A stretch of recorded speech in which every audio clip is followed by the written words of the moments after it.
17 বছরের একটি ছেলে স্বপ্ন দেখেছিল যে সে তার 35 বছর বয়সে $1 মিলিয়ন মালিক হবে, আর যদি না হতে পারে তবে সে তার শহরের সবচেয়ে বড় বিল্ডিং এর ছাদ থেকে লাফ দিয়ে আত্মহত্যা করবে। কিন্তু 17 বছর বয়সে তার হাতে একটি বই ছাড়া অন্য কিছুই ছিল না। বইটি ছিল অ্যাপসে মিনাকারের, যাতে লেখা ছিল 1000টি নিয়মে $1000 ইনকামের উপায়। ছেলেটির হাতে না ছিল কোনো কোচিং, না ছিল বাবার টাকা, না ছিল কোনো দোকান। তবে এই বইটিতে দেওয়া 1000টি আইডিয়ার মধ্যে তার একটি আইডিয়া খুব ভালো লাগে। সে আইডিয়াটাকে কাজে লাগিয়ে $1000 বা $1,20,000 ইনকাম করার চিন্তা করে। তারপর সে এক এক করে জমিয়ে $17 জমা করে। এরপর একটি পুরাতন পিনবল গেমিং মেশিন কিনে আর তার এক বন্ধুকে পার্টনার বানায় এবং তাকে বলে সেই পুরাতন পিনবল মেশিনটাকে ঠিক করতে, কারণ সে জানতো তার পুরাতন বন্ধুটা সেই পিনবল মেশিনটা ঠিক করতে পারে। মেশিনটা ঠিক করার পর ছেলেটাই একটি সেলুনে যায়। সে বলে যে, আমি mister Wallen, coin operator machine company থেকে এসেছি। আমার কাছে আপনার জন্য খুব ভালো একটা অফার আছে, যাতে আপনার কোনো লস নেই, কিন্তু লাভ আছে। অপরটি হচ্ছে, আমার মালিক মিস্টার ওয়ালেন চায় তার পিনবল মেশিনটা আপনার দোকানে রাখতে।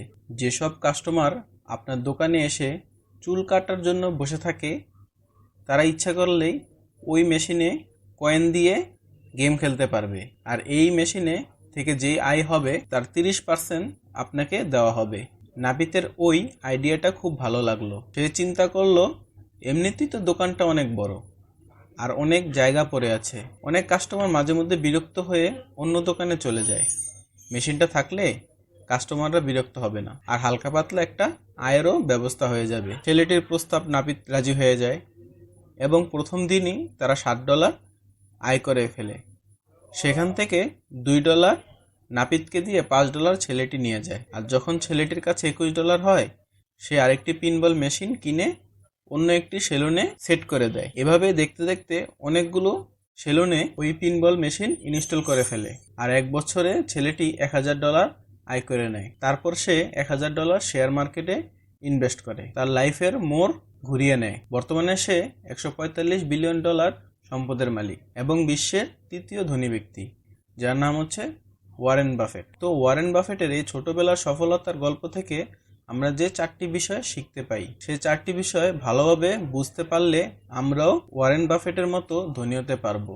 এই 4টা বিষয় সকল সফল ব্যক্তি ধনী হওয়ার মূল মন্ত্র। Number 1, take a decision. প্রথমেই আপনাকে ডিসিশন নিতে হবে যে আপনি ধনী হতে চান। ধনী হবার প্রথম শর্তই হচ্ছে, আগে আপনাকে সিদ্ধান্ত নিতে হবে যে আপনি ধনী হতে চান। মনে মনে ভাবতে হবে যে ধনী হবার জন্য যা কিছুই করতে হবে তা আমি করতে প্রস্তুত।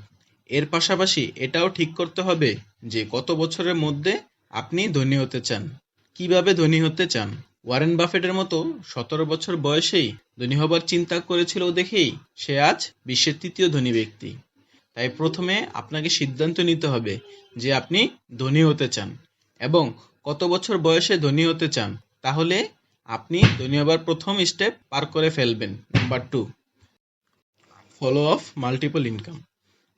মানে হচ্ছে একের অধিক ইনকামের রাস্তা তৈরি করতে হবে, না হলে প্রকৃত ধনী বলতে যা বোঝায় তা কোনোদিনই হবে না।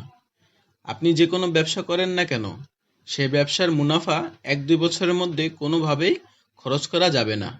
এই মুনাফার টাকা অন্য কোনো ব্যবসায় ইনভেস্ট করে ব্যবসাটা বড় করতে হবে। বাংলাদেশের বড় কোম্পানিগুলোর মধ্যে 2টি কোম্পানি, প্রাণ, আরএফএল, এগুলো 1981 সালে টিউবওয়েলের তৈরির মাধ্যমে ব্যবসা শুরু করে। বর্তমানে 500টি বেশি পণ্য উৎপাদন করছে এবং এর পাশাপাশি 140টি দেশে প্রাণের পণ্য রপ্তানি হয়। কি নেই তার কোম্পানিতে? দোকানের পণ্য। যেটাতে হাত দিবেন সেটাই প্রাণের।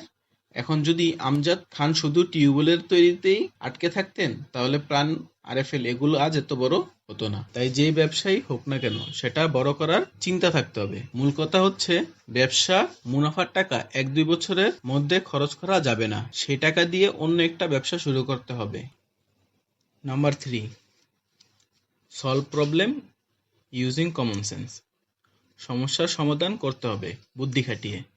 ওয়ারেন বাফেট যখন পিনবল মেশিন কিনে নিয়ে সেলুনে যায়, তখন সে একটা মিথ্যা কথা বলেছিল যে তিনি ওয়ারেন কোম্পানির থেকে এসেছে। এর কারণ হচ্ছে সে জানতো যে 17 বছর বয়সের ছেলের সাথে যে কোনো দোকানদার ডিল করবে না, কিন্তু কোনো বড় কোম্পানির নাম শুনলেই নিশ্চিত ডিল করবে। তাই ব্যবসা সমস্যা হতেই পারে, নিজেকে বুদ্ধি খাটিয়ে সমাধান বের করতে হবে। Number 4, learn about investment. মানে হচ্ছে ইনভেস্ট করা সম্পর্কে জানতে হবে। আপনি কোনো দিনই ধনী হতে পারবেন না যদি আপনার টাকা সঠিক জায়গায় সঠিক সময়ে ইনভেস্ট করতে না পারেন। তাই বিভিন্ন বই, ইউটিউব, বিভিন্ন মাধ্যম থেকে ইনভেস্ট করা জানতে হবে। আমার দৃষ্টিকোণ থেকে যে সকল জায়গায় ইনভেস্ট করার মতো তা হচ্ছে রিয়েল এস্টেট, গোল্ড, ল্যান্ড এবং যে কোনো ধরনের ব্যবসা। টাকা ভালোভাবে ইনভেস্ট করা শিখতে হবে। পৃথিবীতে যত ব্যক্তি ধনী হয়েছে তারা সবাই ইনভেস্ট করেই ধনী হয়েছে। তো বন্ধুরা, সফল হতে হলে ইনভেস্ট করা শিখতেই হবে। এই পৃথিবীতে যারাই ধনী হয়েছে এর পিছনে ছিল কঠোর পরিশ্রম এবং ফেল করার অনেক ইতিহাস, যা কখনোই সাধারণভাবে কেউ দেখতে পায় না। দিনের পর দিন তারা কঠোর থেকে কঠোর পরিশ্রম করে এবং অধ্যবসায়ের মাধ্যমে সফলতা নিয়ে এসেছে। দেখো, সফলতা যদি এতটাই সহজ হতো তাহলে তো সকলেই সফল হতে পারত। তাই সফল হওয়ার জন্য তোমার উচিত পরিকল্পনা করা, যা তোমার সাধ্যের মধ্যেই আছে, এবং সেই অনুযায়ী এগিয়ে যাওয়া। ব্যর্থতা তো আসবেই, তার জন্য কি তুমি পিছু হয়ে থাকবে? তা না, তুমি এগিয়ে যাও এবং সফলতা তোমার হাতছানি দিবেই। তুমি নিজের উপর ভরসা রাখো এবং এগিয়ে যাও, সফলতা তোমার আসবেই ইনশাআল্লাহ। যে পর্যন্তই। আমার ভিডিও কেমন লাগলো অবশ্যই কমেন্টে জানিয়ে দিবেন এবং লাইক, কমেন্ট, শেয়ার করে পাশে থাকবেন।